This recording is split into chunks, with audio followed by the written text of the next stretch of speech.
Bonjour. Alors aujourd'hui, on commence toujours backstage. C'est un petit peu le principe sur Comintech parce qu'on aime bien vous présenter l'interactivité, se dire bonjour. Il est 14, donc on est à 30 ou 40 secondes d'avance. Et je vois qu'il y a déjà des gens qui réagissent. Donc déjà, bonjour Alain. Bonjour Julien. Comment vas-tu? Écoute, pas mal. Alors, on va en profiter. Regarde, il faut qu'on dise bonjour à Vanda. Il faut qu'on dise bonjour à Mélissande qui est sous le soleil et le ciel bleu. Bonjour Manuel. Bonjour Stéphane de la Garenne. Bonjour Sandrine. Bonjour Pauline. Donc moi, je suis ravi de pouvoir vous dire bonjour parce que je trouve qu'un événement, d'abord, c'est d'accueillir des amis, des invités et de pouvoir leur dire bonjour. Et donc, je suis ravi de pouvoir commencer en disant bonjour Alain, bonjour Sandrine, bonjour à tous. On est aujourd'hui en live depuis le studio de la Live Team, donc à Paris 11. Et on va pouvoir se faire un Comin Lunch. Donc j'espère que vous avez à déjeuner, puisqu'aujourd'hui c'est un peu particulier. On a 2 rétex, Alain. Ouais, on est gâtés aujourd'hui. On est gâtés. Ouais. Et donc c'était un petit peu notre petite séquence onboarding. On aime bien commencer en avance, mais à l'heure aussi. Et donc je vais pouvoir lancer cette émission du Comin Lunch. Top jingle.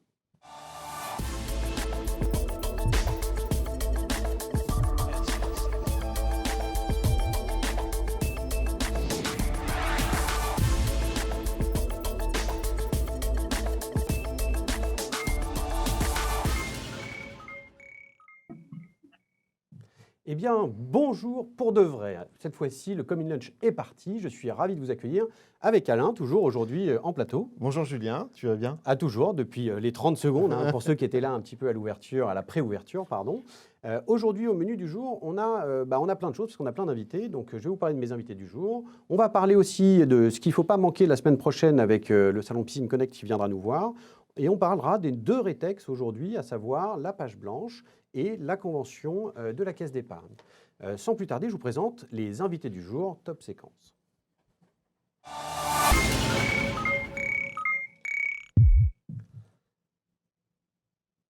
Alors, je commence par Lionel Mallard et Thomas Mingui. Est-ce que vous êtes là avec Salut nous? Julien. Salut. Bonjour Julien. Alors, mais d'ailleurs, bon, excuse-moi Lionel, je vais peut-être critiquer le fond par rapport à Thomas, parce que j'ai l'impression, Thomas, que je reconnais le fond derrière toi. Oui, c'est un petit clin d'œil effectivement pour Lionel. C'est que je me suis installé dans le studio de la page blanche, en fait, un studio qui sert beaucoup depuis le printemps dernier, effectivement. Et c'était un petit clin d'œil. Alors en plus, dans l'écran LED derrière moi, on a envoyé les photos de la page blanche. Excellent. C'est le petit clin d'œil du jour, tout à fait. Alors donc, Lionel et Thomas, je vous remercie d'être là. Je vous remercie aussi de votre patience parce que vous allez nous parler de la page blanche, justement, dans quelques minutes, le temps de faire nos petits lancements et décryptage et de présenter les autres. Je vous mets en attente un petit peu. Dans quelques instants, c'est à vous, d'accord? Pas de problème. À tout de Patience. suite. Alors aujourd'hui, j'ai également la chance d'accueillir sur le plateau Dan-Antoine Blanchapira et Alexandra Mala, donc président fondateur de l'agence Sensation et responsable événementiel de Caisse d'épargne Île-de-France. Et c'est un 2e rétex, alors on a beaucoup de chance aujourd'hui. Absolument, avec un sujet très intéressant. Ah ouais, ça va être top. Alors Alexandra, Dan-Antoine, bonjour. Bonjour. Oh, alors vous, les fonds d'écran, là, on parle de la convention des managers, on ne peut pas se louper sur le BDD. Bravo, quelle image. Oui, c'était un beau projet. C'est surtout non pas une convention, mais 10 conventions en simultané. Vous allez voir, c'était un beau projet. Si j'ai bien suivi, d'ailleurs, c'est 9 plus 1. Ce n'est pas exactement 10. C'est ça, exactement. Mais est-ce que 9 plus 1 font 10? On va le voir. Et un des enjeux importants, c'est aussi la sécurité, la donnée, l'inclusion des DSI dans ces événements digitaux qu'on veut diffuser dans un réseau informatique bancaire hyper sécurisé. C'est ça, c'est un des enjeux, je crois. Tout à fait. Ok, excellent. Du compliqué, là. Ouais, du compliqué. Bon, alors du compliqué, c'est pour tout à l'heure. On décrypte tout ça. Je vous remercie aussi d'être là. Et je vous remercie de patienter encore un petit peu avant que on vous donne la parole. Et sans plus tarder, je vous propose d'accueillir notre séquence à ne pas manquer la semaine prochaine. Top séquence.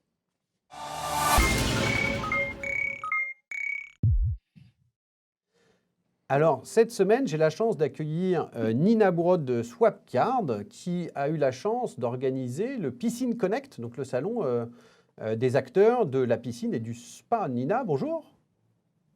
Bonjour, ravie d'être ici. Effectivement, Nina de Swapcard.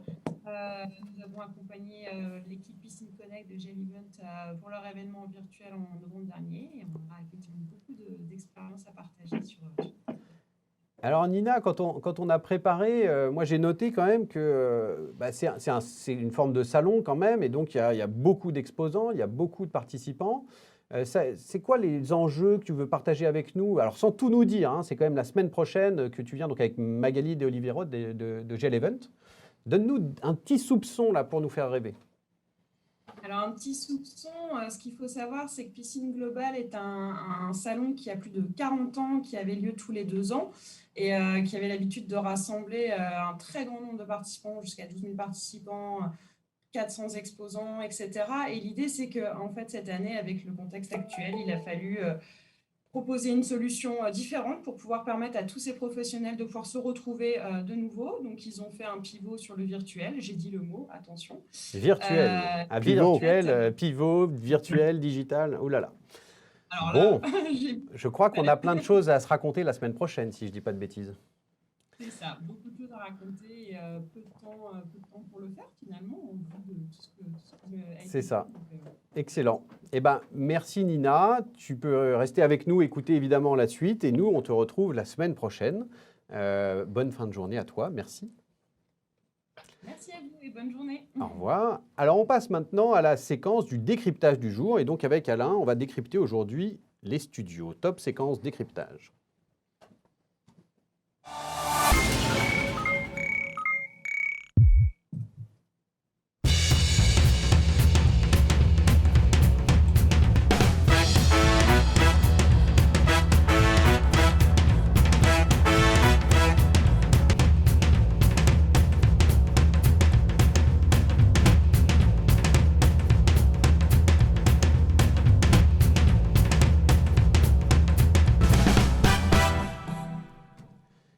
Et donc, cette séquence décryptage, donc sponsorisée par Sourceit, hein, que vous venez de voir, le moteur de comparateur pour rechercher des solutions Digital Event.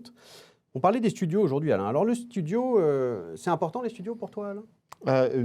C'est essentiel à partir du moment où on souhaite vraiment avoir une sorte de centre de contrôle pour l'événement, pour pouvoir le diffuser sur les réseaux. Alors, ce que je te propose, c'est qu'on pose la question à vous qui êtes en ligne. Vous voyez apparaître maintenant un petit quiz sur le côté, dans l'interactivité, là où vous étiez tout à l'heure en train de nous dire bonjour. Et d'ailleurs, j'en profite pour dire bonjour à ceux que je n'ai pas salués, qui sont arrivés plus tard. Je crois que j'ai vu Cathy et Anaïs notamment.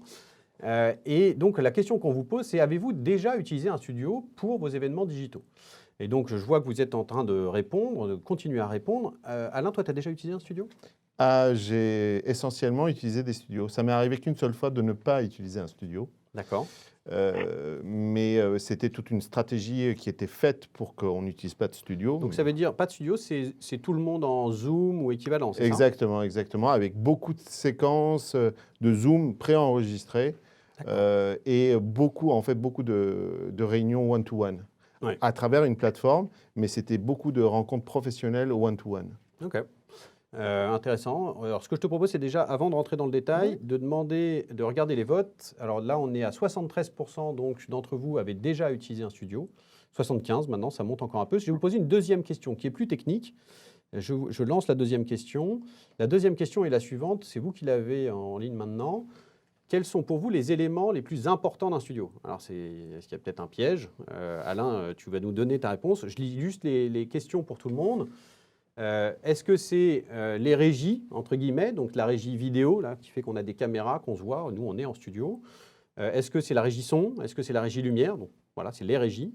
Est-ce que c'est la gestion des speakers à distance? On le voit aujourd'hui, tu as dit centre de contrôle, c'est-à-dire qu'on est là, mais beaucoup de nos speakers sont à distance.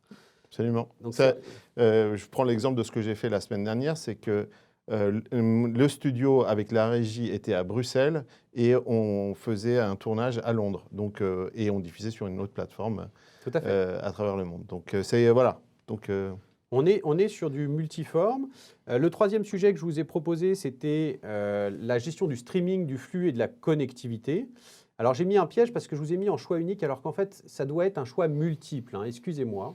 Vous pouvez modifier vos votes. Je viens de voir là qu'il y a plein d'hésitations. C'est pas bien ce que j'ai fait, hein, parce que je vous ai mis ça en choix unique alors que c'est un choix multiple. Je viens de changer la question. Je m'en suis rendu compte. Voilà, on est en live, hein, de temps en temps on se trompe. Hein, qui n'a jamais fait d'erreur?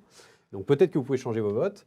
Quatrième sujet, c'était l'écran de retour pour les speakers avec les slides, l'interactivité évidemment, les participants à distance. C'est clair que moi aujourd'hui, si j'ai pas mon retour d'interactivité et si on voit pas les speakers à distance, on peut pas travailler, quoi. Mais non, je veux dire, sur tout plateau, on a besoin d'avoir ce retour de l'image sur l'ensemble de ce qui se passe.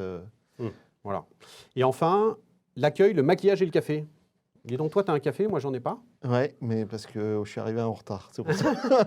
Et le Non. maquillage, nous, on l'a pas fait aujourd'hui. Non, mais globalement, tous ces points que tu as cités sont, je dirais, nécessaires pour gérer un événement digital dans un studio. Alors, on a aujourd'hui, donc j'arrête les votes, c'était multiple, unique, peut-être que vous vouliez tout cocher. Aujourd'hui, en tout cas, celui qui ressort le plus, c'est quand même la gestion du streaming, du flux et connectivité Internet. Et je crois que c'est intéressant, parce que je pense que, j'en déduis que c'est un sujet, le sujet sur lequel les gens ont des difficultés. C'est très intéressant parce qu'au départ, un studio n'est pas fait pour gérer que le flux live.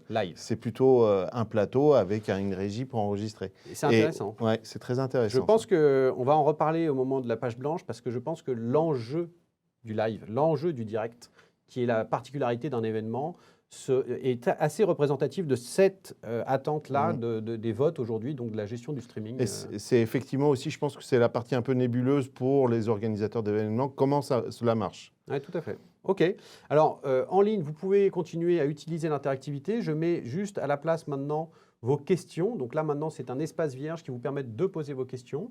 Posez vos questions plutôt au fur et à mesure, qu'on puisse les traiter. Likez pour les questions que vous aimez bien, qu'on puisse arbitrer. S'il y en a trop.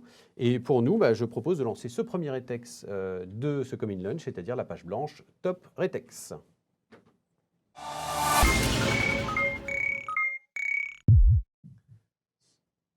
Alors Lionel, Thomas, est-ce que vous êtes avec nous pour parler de la page blanche, presque sur le studio? Mais oui. Bon. Évidemment, nous sommes là. Alors ça me fait très plaisir. Ça y est, on va enfin pouvoir décrypter et décortiquer la page blanche.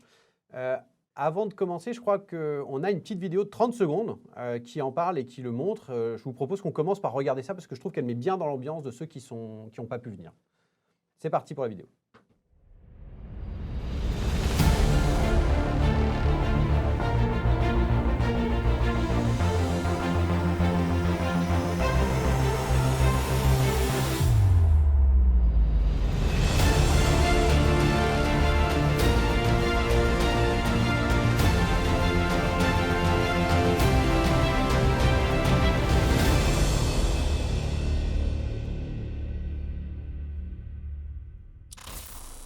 Ok, encore une belle prod aussi de vidéo. D'ailleurs, la vidéo en elle-même est une prouesse. Moi, j'aime beaucoup ces effets accélérés.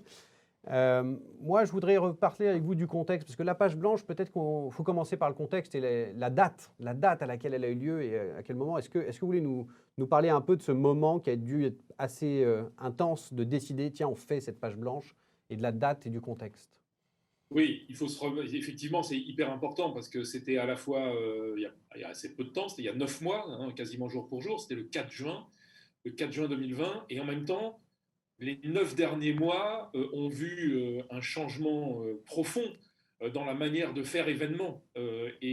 Quand on a débuté la page blanche au 4 juin, il y avait assez peu de benchmarks et d'expériences existantes sur ce que peut être un événement digital, en tout cas tel que nous on le définit. Oui, on avait l'ensemble des professionnels de l'événementiel physique qui ont participé à l'élaboration de la page blanche, hein, c'était une centaine de personnes au total. Pour eux, c'était une première que de participer à la prod, à la réalisation d'un événement 100% digital. Ouais. Et voilà, donc Jean-Benoît Fournier, qui était le topper, c'était le premier événement digital qu'il faisait. On va en reparler, Thomas, le studio Novelty, c'était le premier événement digital que le studio accueillait. Event Maker n'avait absolument pas, qui était notre partenaire plateforme, n'avait pas développé encore la totalité de ce qu'il a aujourd'hui comme outil et comme élément pour enrichir l'expérience et l'interactivité. Enfin bref. En gros, tu es en train de nous dire que la page était blanche, quoi. Oui, alors la page était blanche, c'est un nom qui nous a été beaucoup critiqué parce qu'il donnait l'impression qu'on démarrait de rien, ce qui était faux. La page blanche, Oui. on ne démarre pas de rien. Bien évidemment, derrière, chacun, quand il est devant sa page blanche, il vient avec son histoire, avec sa compétence, avec ses expertises, avec son background, avec tout ce qui fait sa force, ses limites aussi. Et en fait, c'était ça l'idée de la page blanche. C'était nous, enfin nous, je ne m'inclus pas dedans parce que je ne suis pas un professionnel de l'événementiel, je ne suis qu'un modeste observateur de ce secteur. Mais en tout cas, l'ensemble des gens qui ont été impliqués dans cette production, dans cette réalisation, c'était une grande première. Ce qui fait que, et on l'a assumé dès le début, la page blanche, 4 juin 2020, c'était avant tout un laboratoire Oui. de ce qu'on pouvait y mettre. Et un laboratoire, et on n'a rien inventé. On a juste Assemblé. mis ensemble différentes initiatives qui ont été soit spécifiquement développées pour la page blanche et qui aujourd'hui sont des éléments tout à fait. La plateforme, c'était quelque chose qu'on commençait à peine à voir émerger. On avait tous Zoom, Opin ou Teams, mais des plateformes dédiées aux événements professionnels du type Swapcard, on a vu Nina tout à l'heure, du type Event Maker, on peut citer encore Appcraft, enfin il y en a plein. Ces gens-là démarraient à peine leur développement. Ouais. Donc on était, oui, un laboratoire et c'était totalement assumé. Ok. Et ce laboratoire, Thomas, en tant que Novelty, c'est facile de passer d'une grosse machine. Novelty, c'est quand même une entreprise d'un leader européen. Est-ce qu'on arrive à être leader européen et laboratoire à la fois? C'est facile de s'y mettre? Alors oui, comme le disait Lionel, ce qui était intéressant, c'est que technologiquement parlant, on avait déjà tous les outils. C'est-à-dire que tout existait, tout était construit, etc. L'événement digital était complémentaire de l'événement présentiel. Ce n'était pas l'axe majeur de communication et de distribution du signal. Donc, au final, ça a été assez simple techniquement parlant. C'est vrai que nous, dès le mois d'avril, on avait commencé à travailler sur les solutions parce que l'orientation de la communication, notamment corporate et éventuellement culturelle, s'orientait sur du digital avec quelques prémices. Lionel est arrivé avec le projet de la page blanche et ça a été la première grand événement d'ampleur et de taille majeure. Et au final, assez rapidement, on s'est rapproché d'un plateau télévision, domaine dans lequel on a également de l'expérience, pour produire cet événement. Donc, effectivement, la transition a été facile. Ensuite, ça a été de s'approprier les technologies, d'accueillir et que l'ensemble des communicants, des agences, etc., s'approprient ce nouveau format de travail. À l'époque, au mois de juin, on ne pensait pas que ça allait durer autant de temps. Ça fait quasiment 9 mois et effectivement, les studios servent beaucoup aujourd'hui. Nous, le studio en tant que tel existait. Il servait à préparer les tournées d'artistes, à faire des répétitions, ce genre de choses. On l'a agrémenté en vidéo, on l'a complété pour faire de l'événement digital qui se rapproche un peu d'un plateau télévisuel. Ouais, donc, effectivement, et on a appris à sécuriser tous les moyens de transmission, etc., ce dont on parlait tout à l'heure, pour accompagner cette transition. Donc on voit pendant ce temps des images du making-of qui tournent, qui sont assez impressionnantes, effectivement. Dans ce laboratoire, Lionel, tu as cité quand même pas mal de leviers d'innovation, en tout cas d'assemblage, comme tu le dis, mais pas que, j'imagine. Lesquels tu as envie de mettre en avant comme étant ceux qui ont été les plus gros enjeux ou les plus gros enseignements? Donc, tu as parlé de la plateforme, tu as parlé des studios, tu as parlé aussi de la narration, des rythmes, Voilà. de l'animation. Il faut parler du contenu. Content first, disait Monsieur Bill Gates. Content is king, plutôt. Évidemment, on est parti, mais on avait assez peu de benchmark, encore une fois, donc on est parti avec beaucoup d'intuition. C'est pour ça que le comité éditorial qui était réuni sur la page blanche intégrait des gens qui étaient des observateurs de ce marché et non pas des acteurs. C'est parce qu'on voulait prendre tout de suite de la hauteur sur le contenu et on voulait vraiment essayer d'apporter un peu d'inspiration à un secteur qui était à l'arrêt total et qui était déprimé, il l'est encore aujourd'hui, de fait. Même si avec les événements digitaux, on a quelques petites lumières qui émergent, mais l'ensemble du secteur aujourd'hui est... je rends d'ailleurs hommage à tous ces patrons qui essayent de sauver leur boîte. Bien sûr. Alors que, voilà, donc c'était la petite parenthèse. C'est important, oui, c'est important. Le contenu. Et donc, on est parti avec des intuitions. Donc, d'abord, notre live a duré 8 heures. Ça va peut-être à l'encontre de tout ce qui se dit aujourd'hui, mais si j'avais à le refaire aujourd'hui, compte tenu des nouvelles techniques qui existent, je le referais à 8 heures. Parce que voilà, la télé, c'est quasiment 24 heures aujourd'hui. On est tout à fait capable de produire ce type d'événement-là. Mais ces 8 heures, on les a divisées. Il y avait, je crois, une trentaine de séquences différentes, des rythmes différents. Il y avait des one-to-one, des face-to-face. Il y avait des tables rondes, il y avait des petites virgules comme ça qui étaient toujours autour des thèmes, mais qui étaient des virgules pour souffler. Voilà, l'objectif c'était ça, et puis c'était aussi de montrer une technique opérationnelle. Bien sûr. J'aime pas trop, j'ai utilisé le mot de télévision tout à l'heure, j'aime pas trop ce terme-là. Je pense que l'événement est bien supérieur à la télévision.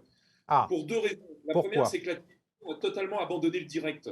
À part le 13h, le 20h et Miss France, il y a quasiment plus de direct aujourd'hui, de direct événementiel. Je ne parle pas des matchs de sport ou des retransmissions sportives, mais dans la création de contenu pur, la télé a totalement abandonné le direct. Mais qui dit direct dit interactivité. Regarde, aujourd'hui, on a une question, tu vois, tout de suite, en combien de temps vous avez monté l'événement? Et là, c'est du direct.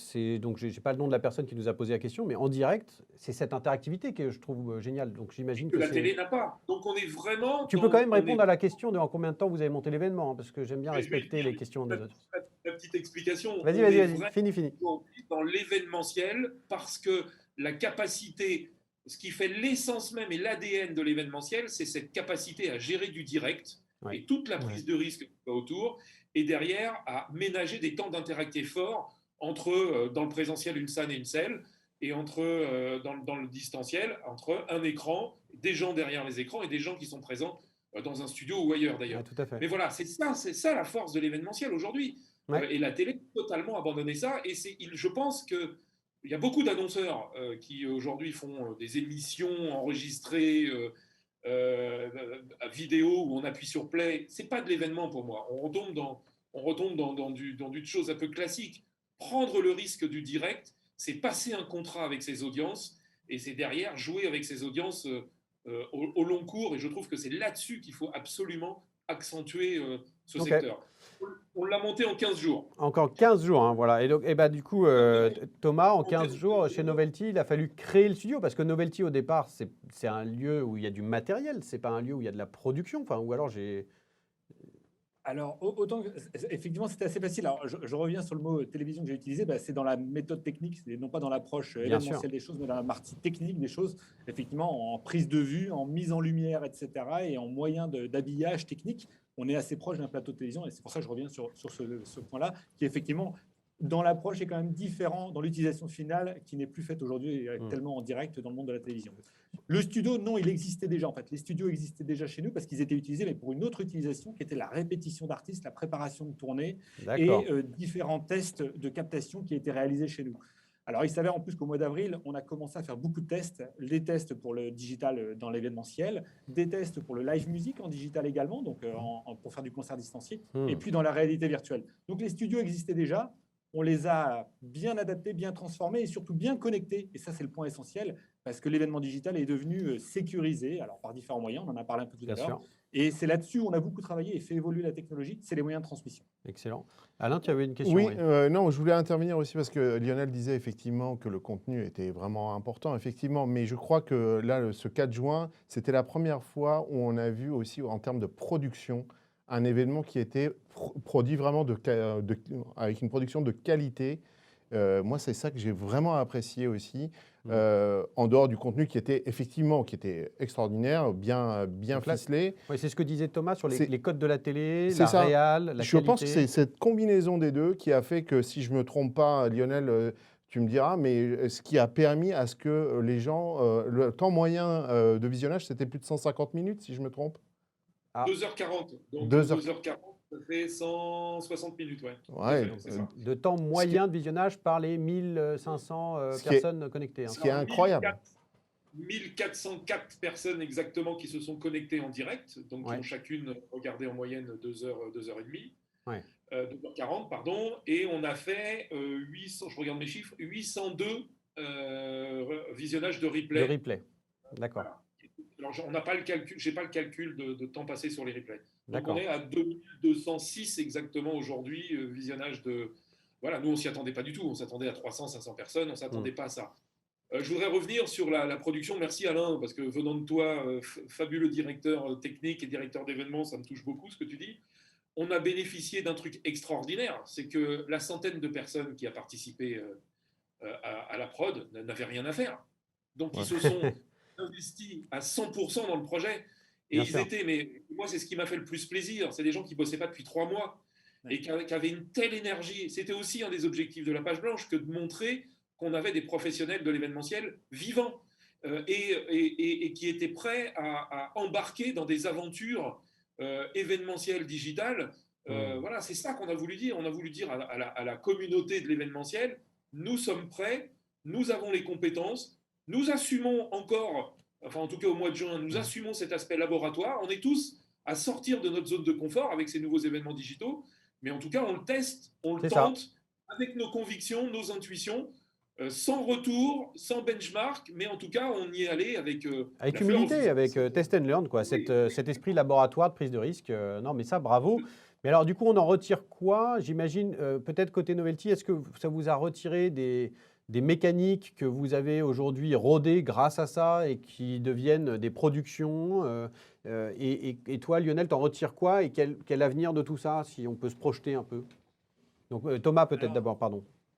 Vraiment, oui, effectivement, ça a été l'élément qui a démarré. Il faut savoir que depuis le mois de mars, passé les 15 jours à peu près des débuts de confinement, etc., l'ensemble des équipes techniques, directeurs techniques, R&D et compagnie de l'événementiel se sont concentrés sur ces métiers-là, du digital, de la transmission de données, du tournage, de l'organisation des studios, etc. On a travaillé beaucoup sur le système de remoting, on pilotait les studios à distance et autres. Eh oui. Et effectivement, comme dit Lionel, c'était un formidable vivier, ressources technologiques et techniques et humaines qui ont travaillé sur tous ces sujets. Alors, effectivement, on a avancé à pas de géant. On a avancé à pas de Excellent. géant en 3 mois à l'époque. Depuis, ça a encore bien évolué. Il y a plein de technologies et on en a retiré. En tout cas, on est ressorti grandi de cette expérience parce que c'est vrai que dans les 2 mois qui ont suivi, jusqu'à peu près au mois de septembre, on a eu beaucoup de références à on voudrait faire l'équivalent de la page blanche. C'est-à-dire que les gens se présentaient en nous expliquant ça. que c'était à peu près le modèle C'est dans le devenu métier un modèle. pendant quelques temps. Ouais. C'était un modèle. Excellent. Depuis, la techno et les modèles se sont étoffés, mais en tout cas à l'époque, Oui. c'était un vrai modèle. Donc, D'ailleurs, oui, on peut ça a parler démarré. en teaser aussi de l'expérience de la réalité virtuelle, donc des studios XR et du son binaural spatial dont on fera vivre Ça, on verra l'expérience ça le 11 pendant août. Comintech le 11 mars. Donc je vous invite, si vous n'êtes pas encore inscrit, à vous inscrire, puisque les inscriptions sont ouvertes depuis avant-hier sur comintech.org, sur le Comintech 2021, donc les 11 et 12 mars. Et donc Thomas, on discutera et on montrera, on fera vivre cette expérience. Donc tu parles des innovations, ça continue, ça ne s'arrête jamais en fait l'innovation. Ça ne s'arrête jamais. On continue sans cesse. On avait encore des réunions hier avec la direction technique sur ces sujets-là. Effectivement, il y a beaucoup de choses qui avancent dans ces domaines et c'est super. Tant mieux. On améliore la qualité des prestations, on améliore l'expérience client et l'expérience des spectateurs effectivement dans les événements digitaux. Donc ça va dans le bon sens en tout cas. Excellent. Et alors, du coup, merci et bravo Novelty pour tout ça, hein. Lionel, c'est quoi la suite de la page blanche? Parce que maintenant, on est presque un an après. Il y a comme un anniversaire à fêter, non? Écoute, d'abord, oui, la page blanche, c'était avant tout un moment.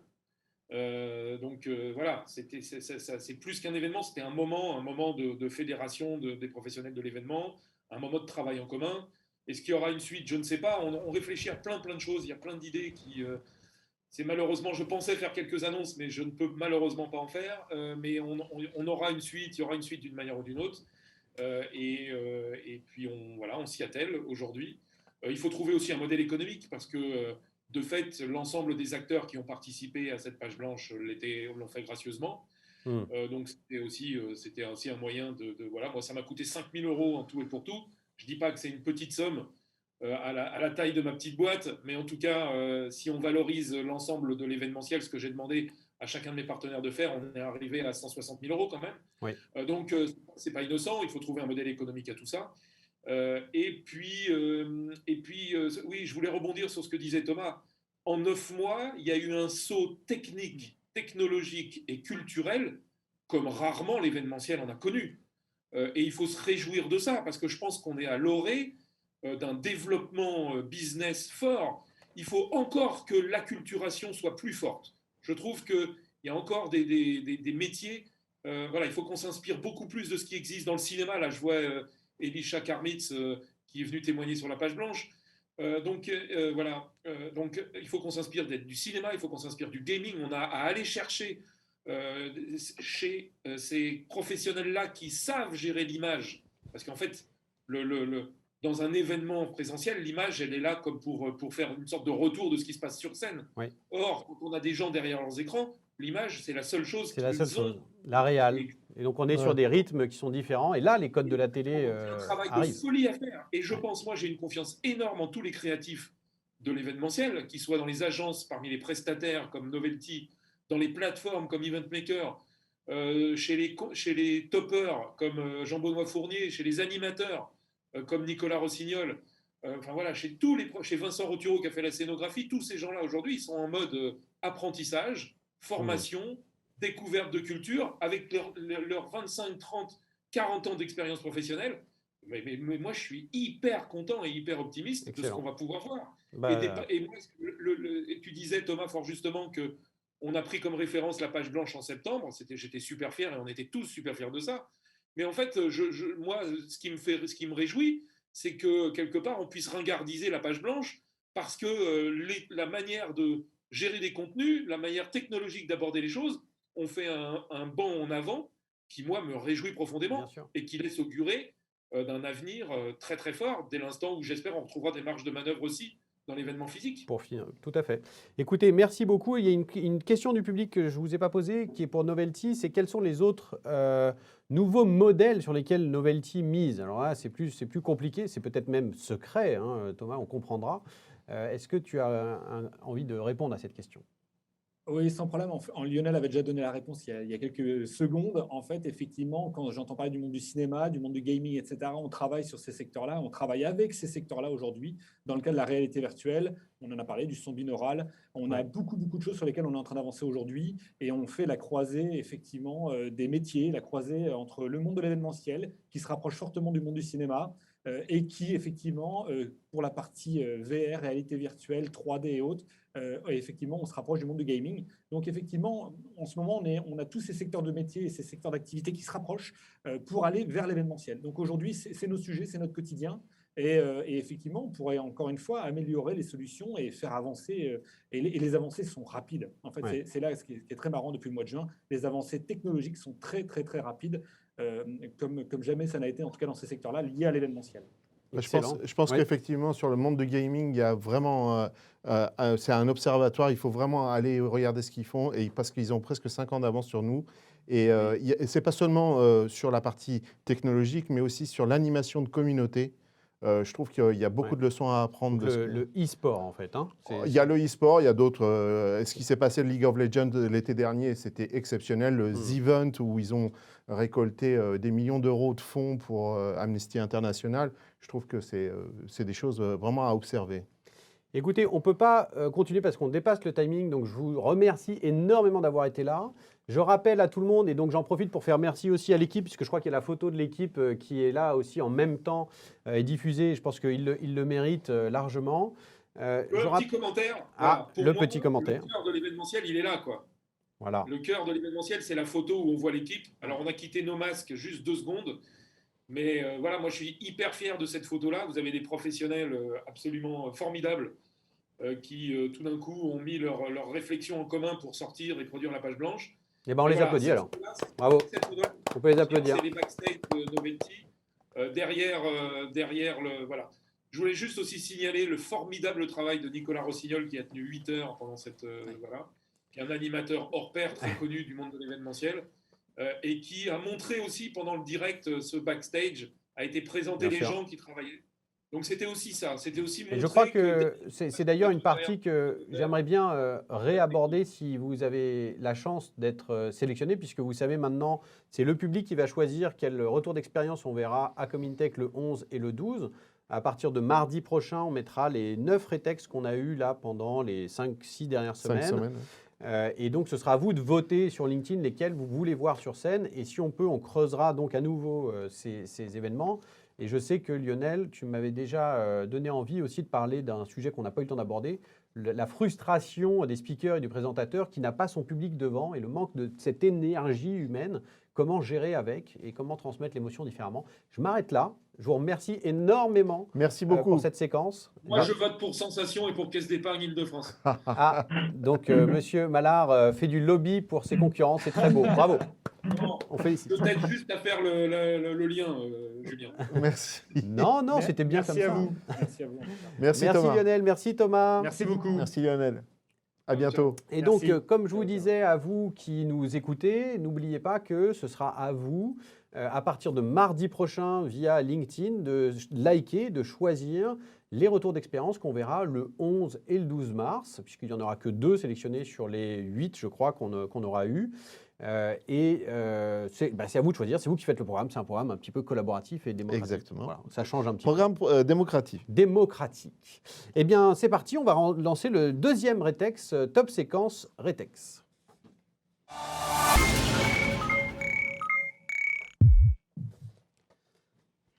Alors, bonjour à nouveau Dan-Antoine, bonjour Alexandra, est-ce que vous êtes toujours là?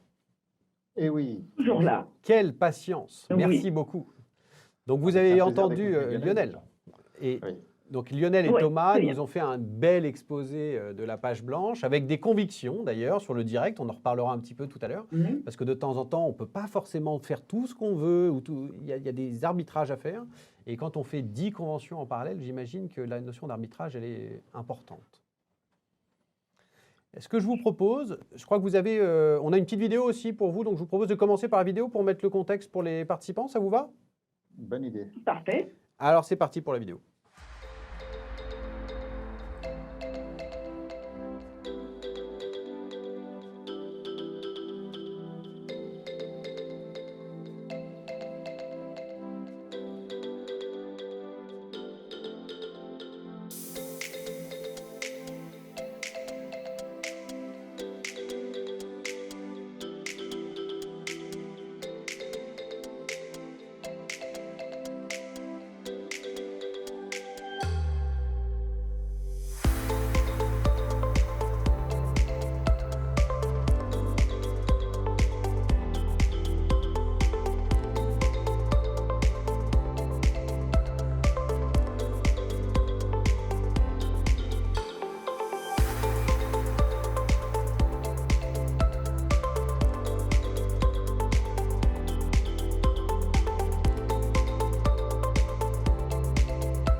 Quel projet, hein, bravo, hein, c'est un gros sujet. Donc on parle quand même de 750 personnes, 500 internes, 550 si je ne dis pas de bêtises, et un peu plus de 150 externes. Ma première question, c'est pour vous, Alexandra. Alexandra, donc vous êtes responsable événementielle de la Caisse d'épargne Île-de-France. Et ça a été difficile de faire cette transition d'un événement qui était physique avant vers un événement digital? Difficile à décider? Bah, disons qu'on n'a pas eu le choix. C'est-à-dire qu'on a attendu jusqu'à la dernière minute pour vraiment switcher vers le digital. Mais à un moment donné, bah, les choix, c'est un peu imposé à nous. D'accord. Et du coup, on est combien de temps avant vous avez pris cette décision? Quand vous dites on n'a pas eu le choix, il y a quand même un moment où il faut décider. Exactement. Donc, on a attendu jusqu'à l'été. Jusqu'à l'été, jusqu'à fin août, on a vu là, finalement, Eponiba. Donc, on n'a eu que 3 mois pour tout monter. Donc, c'était vraiment un petit challenge quand même. 3 mois. Pour sensation. 3 mois, voilà. Donc, Ouais. donc là, ça fait des sensations. Donc, Dan-Antoine, monter tout ça en 3 mois, ça va? C'est tranquille? Alors, en temps normal, ce n'est pas un problème. Et traditionnellement, ce qu'il faut faire, c'est convaincre la direction de la communication de la qualité du projet. Et donc, on était ravis, puisque fin août, l'enthousiasme de Thomas Levet et d'Alexandra Mallard, on s'est dit, c'est bon, on tient le truc, on va les bluffer, on part dans un monde virtuel, ça va être exceptionnel. Et Et c'est là- invité à la table un acteur dont on n'a pas l'habitude. Un nouveau venu, Un nouveau venu, C'est la- qui est notre nouveau meilleur ami, c'est la DSI. la DSI. Et Et voilà. voilà, on doit tenir compte maintenant d'un autre monde, d'une Bien autre sûr. culture, de nos compagnons de route qui eux aussi ont le choc de rencontrer le monde de l'événement. Bien Il sûr. faut arriver à trouver des solutions. Et là, on a découvert des contraintes qui ont fait que le projet initial n'a pas pu avoir lieu. Et nous avons dû changer de plateforme 3 fois 3 avant fois. d'aboutir. Ouais. Avant d'aboutir, donc à chaque fois, c'est un mois de travail pour tout régler, tout budgéter, tout mettre en place. Et on a finalement eu la possibilité de mettre en place une plateforme virtuelle qui tienne compte de toutes les contraintes d'intrusion, de confidentialité, de qualité réseau, etc., et qui permettent d'avancer sur le projet. Bien sûr. Donc ça a été un vrai challenge. Mais les barrières des systèmes d'information, donc j'en profite d'ailleurs pour rappeler à nos auditeurs qui peuvent poser des questions, y compris techniques, si on peut y répondre, on y répondra. Moi, je voudrais les décrypter un tout petit peu parce que la problématique des DSI sur les événements corporate, à partir du moment où on veut transmettre le flux dans les réseaux de l'entreprise, hein, donc on n'est pas en home office, on est dans les réseaux de l'entreprise, bah, les barrières, elles sont nombreuses. De mémoire, je crois qu'on avait identifié 3-4 chapitres. Mais toi, tu as parlé de 3 plateformes qui ont échoué, enfin 2 plateformes ont échoué avant d'arriver à la 3e, c'est ça, si je comprends bien? Déjà, ça ne vous aura pas échappé que la Caisse d'épargne Île-de-France est une banque. Oui, Et donc, c'est important de le mettre dans le contexte, tu as voilà. raison. Et l'enjeu informatique est important, puisque si vous rentrez dans les systèmes informatiques et que vous déclenchez des virements à l'impromptu, c'est pas terrible. Oui, Ça, on c'était comprend la sécurité avancée de la banque, Ouais. j'entends. Donc là, c'est un vrai problème. Je crois qu'Alexandra, aujourd'hui, est sur son téléphone portable, puisqu'elle ne peut pas utiliser Zoom en temps normal. Elle peut pas mettre, elle a une autorisation spéciale pour mettre une clé USB dans son ordinateur. Donc, c'est pour vous dire le niveau Bien de sûr. protection. Donc ça, c'est le premier niveau. Mm. Il y a la confidentialité, mais il Oui. y a aussi la qualité du réseau. Nous, on devait irriguer plusieurs centaines de points de diffusion. Oui. C'est encore une différence avec la télévision, c'est que nous sommes responsables, en quelque sorte, de l'acheminement de l'événement. Ce qui est nouveau. Traditionnellement, c'est nouveau, puisque traditionnellement, sur un événement présentiel, on gère 99% du dispositif. C'est notre éclairage, Bien notre sûr. son, notre vidéo, Oui. notre matériel. Mm. Oui, Et là, puis le tout d'un transport coup- du flux, il s'arrête à la régie son et à la lumière, quoi. Donc, il n'y a Et pas tout d'un de... coup, on se rend compte Ouais. que nous travaillons sur des dispositifs où il y a 50% de la technique qui n'est pas chez nous. Hmm. C'est pas nos réseaux informatiques, c'est pas nos box internet, c'est pas l'éclairage de nos intervenants externes, etc. Donc tout d'un coup, c'est une autre complexité, sans parler de la complexité de la DSI, d'informatique de nos clients. Donc il a fallu. Du coup, ça a été difficile avec la DSI. Enfin, je ne sais pas, Alexandra, ça a été facile de lancer le projet, de les embarquer et de les mettre en mode événementiel. C'est-à-dire que les gars, on a une date, il faut que ça tourne le jour J, quoi. Est-ce que ça a été difficile, ce mouvement? Bah, nous avons dû apprendre à travailler ensemble, justement. C'est-à-dire que le monde événementiel rencontre le monde informatique et le monde bancaire. Donc, ça fait beaucoup d'un coup. Donc, on a dû déjà commencer par vérifier que tout le matériel informatique bancaire, parce que côté siège, il n'y a pas de souci. Et on est performant et on a tout ce qu'il faut. Par contre, côté agence, tous ces postes-là ne sont pas faits pour faire de l'événementiel. Bien sûr. Donc, il fallait vérifier que les flux étaient capables de tenir. Bien sûr. Sauf erreur de ma part, je me souviens d'une discussion de préparation d'Anne-Antoine où il y a une matrice de test avec un nombre de profils à tester qui était juste hallucinant. Non, je me trompe? On a reçu un dossier Excel avec plus de 120 lignes de validation à apporter. De type de configuration à valider, quoi. Mais maintenant, vraiment, Exactement. heureusement, c'était une vraie coproduction. Heureusement qu'Alexandra est assez puissante au sein de l'organisation Et de oui. la Caisse d'épargne et la diplomatie et en même temps la fermeté, puisque en même temps, en événement, nous sommes en mode projet. C'est-à-dire que l'événement, il est prévu pour le 2 décembre. Il faut que tout soit prêt le 2 décembre. Ce n'est Oui. pas forcément la même Enfin, organisation du monde de l'informatique. Ce que tu appelles le mode projet n'est pas vécu de la même manière et entendu de la même manière chez tout le monde. C'est-à-dire que dans l'événementiel, c'est un mode projet à date fixe, mais fixe, rigide. Alors que tu sais, le mode projet, en général, il y a des glissements hein, dans la plupart des projets. Hein. Donc, je pense que c'est aussi là le choc des cultures. Hein. C'est qu'on n'a pas le choix, quoi. Il faut y arriver. Mais je rends hommage à la diplomatie et à la fermeté d'Alexandra pour avoir mené. On ne sous-estime pas la complexité en interne Oui. de faire avancer les choses. Voilà. Mm. C'était bien compliqué, mais on a été jusqu'à faire des tests en agence pour vérifier toutes les configurations, pour faire des tests de réseau. Enfin, tout le travail ingrat qu'on ne voit pas Bien sûr. habituellement sur un événement, Ouais. de s'assurer que l'événement serait perçu le jour J, Correctement. dans chaque agence bancaire. On va en reparler d'ailleurs de cette perception de l'événement. Il y a déjà une question sur le live, là, sur l'interactivité, c'est est-ce qu'on peut connaître le nom de la plateforme que vous avez retenue ou est-ce que c'est confidentiel? Non, ce n'est pas confidentiel, mais nous sommes partis. En fait, un des rôles de l'agence aussi, comme on disait tout à l'heure, c'est que tout évolue très très vite. C'est de se tenir, c'est de benchmarker, c'est de se tenir informé sur tout ce qui se passe. Et nous avons identifié une plateforme hollandaise qui nous a permis d'être dans un monde virtuel sans pour autant télécharger une appli sur les ordinateurs. Ah, bien sûr. Donc la sécurité sur les ordinateurs, c'est oui, voilà, forcément. C'est une web app et donc et pour tout vous dire, nous avions même 2 plateformes de diffusion, une en secours qui était déjà homologuée par la Caisse d'épargne, qui avait moins de possibilités, qui n'était pas virtuelle, mais nous avions la possibilité pour les participants d'avoir au dernier moment un plan B si jamais ils n'arrivaient pas à se connecter. D'accord. Donc les deux étaient live. Vous avez pris la décision d'avoir les deux live. C'était votre ceinture de sécurité pour certains participants qui auraient eu des problèmes. Ceinture et bretelles, oui. Oh. Donc on a parlé des problématiques SI, on voit bien donc toute la partie confidentialité, mais derrière aussi la data RGPD. On a parlé doucement du transport du signal, des blocages réseau, de la sécurité sur les postes de travail.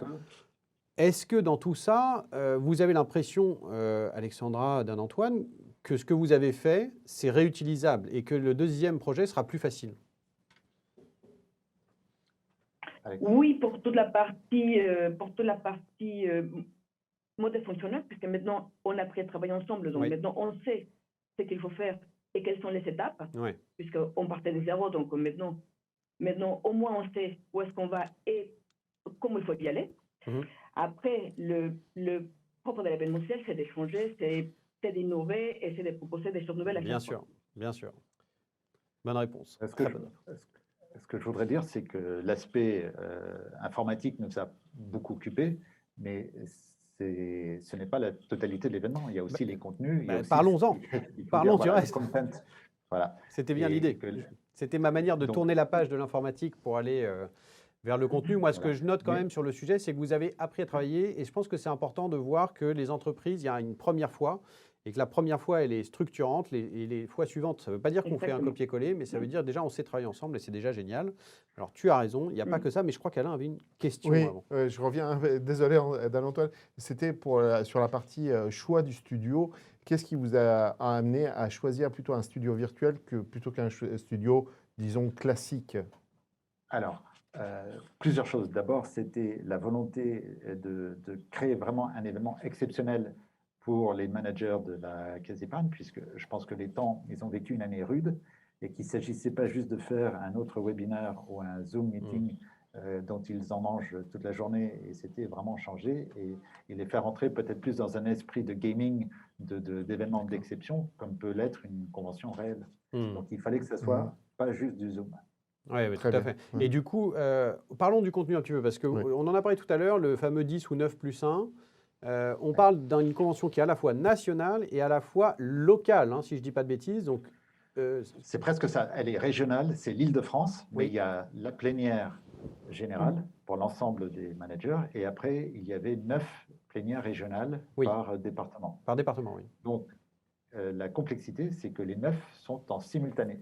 C'est-à-dire que les banques, les agences des Hauts-de-Seine doivent suivre la convention Hauts-de-Seine pendant que ceux des Yvelines regardent des Yvelines, etc. Donc, il fallait qu'on ait, et c'est la raison pour laquelle nous avons fait le choix d'enregistrer. Il y a eu 2 raisons à cela. La première, c'était techniquement, on ne pouvait pas gérer 9 studios en live pour faire les 9 conventions simultanément. Oui. Et l'autre, c'est un élément psychologique que tu as évoqué, Julien, c'est que nous avions des intervenants qui sont d'excellents banquiers, mais pas toujours d'excellents animateurs. Chacun son métier, oui. Chacun son métier. Mais c'est une chose de parler dans une salle où on voit ses interlocuteurs, où il y a une interaction, où on se sent en confiance.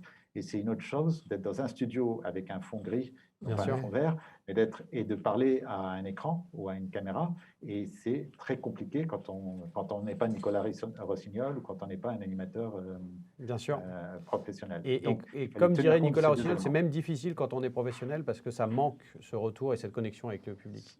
Alors, par exemple, nous, en régie, on a découvert ce rôle supplémentaire de l'empathie Ouais. pour amener ces intervenants à se sentir en confiance, à être à j'adore. l'aise, ne serait-ce que par le regard, par la gestuelle, de les aider à accoucher, de les rassurer.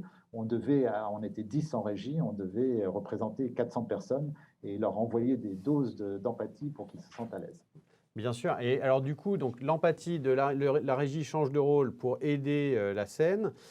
Et comment on fait pour maintenir l'attention? Vous m'avez parlé quand même de plein de petites pastilles vidéo et de rythme. Vous aviez un chiffre d'ailleurs, c'est quoi? 4 minutes, c'est ça?